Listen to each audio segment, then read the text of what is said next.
બધાને હું દક્ષાબેન ડી સોલંકી સુરતથી. આજે બનાવશું આપણે મેથી દાણાનું શાક. તો એને માટે આ મેથી લીધી છે. આમાં રાતે પલાળી દઈએ એટલે સવાર થાય ત્યાં આવી કડવી ન લાગે, પલ્લી જાય, બધી સારી થઈ જાય.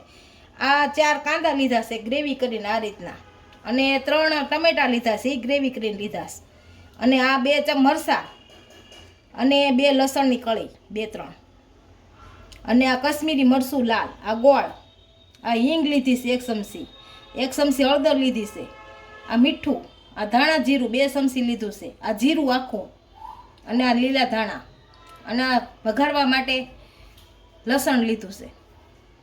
તો બનાવવાની શરૂઆત કરીએ. આ પહેલાં આપણે ગેસ ચાલુ કરશું.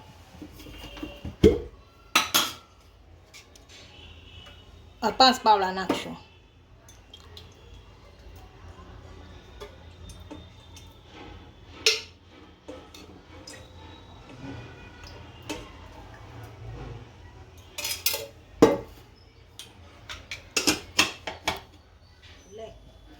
પહેલાં આપણે હિંગ નાખીશું, તો જીરું નાખીશું,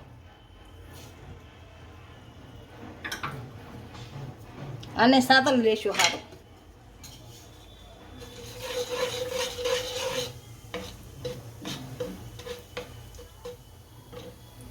હવે લસણ નાખીશું આપણે, અને સાતળ લેશું લસણ,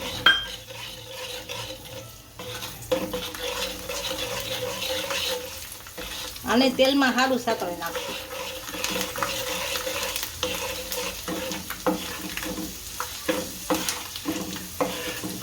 અને સાતળે રાખવાનું, લાલ થાય ત્યાં સુધી સાતળવાનું તેલમાં.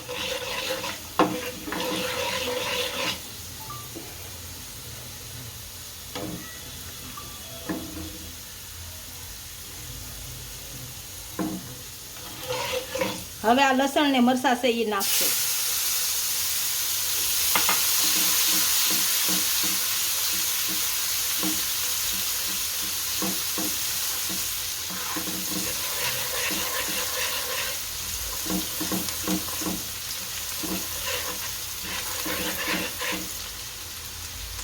હવે આ કાંદાની જે ગ્રેવી કરી નાખશું.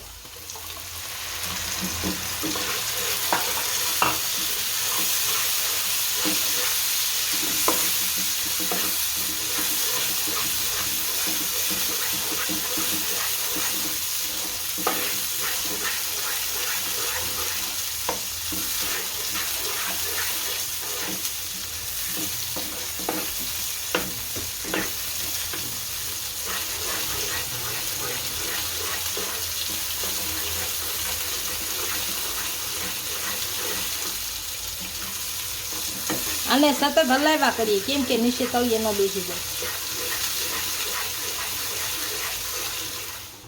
આપણી કાંદાની ગ્રેવી સડી ગઈ છે.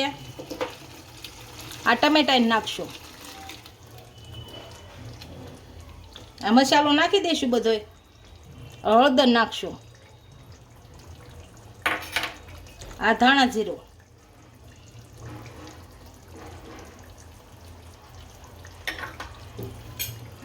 આ મીઠું,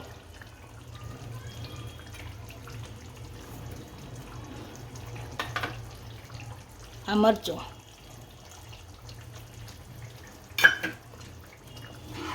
અને બધાને સેડવી લઈશું આમાં મસાલો.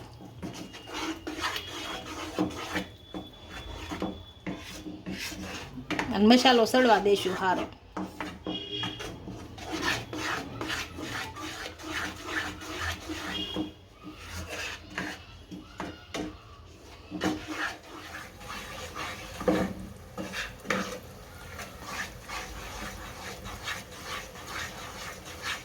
કાંદા ટમેટાની ગ્રેવી સડે ત્યાં આપણે આનું પાણી બધું કાઢી લઈએ.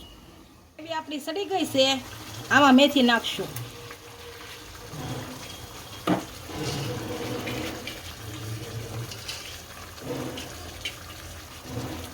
અને ભેળવી નાખશું સારી.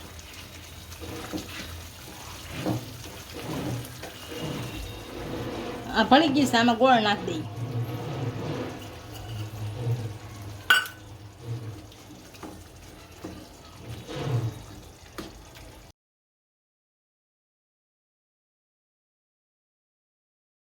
આમાં સેજ પાણી નાખશું.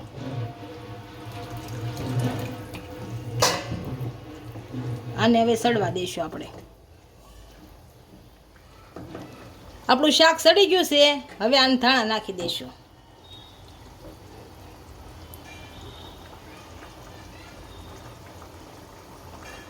આપણે મેથી દાણાનું શાક તૈયાર થઈ ગયું છે. એને સર્વ કરી લઈએ.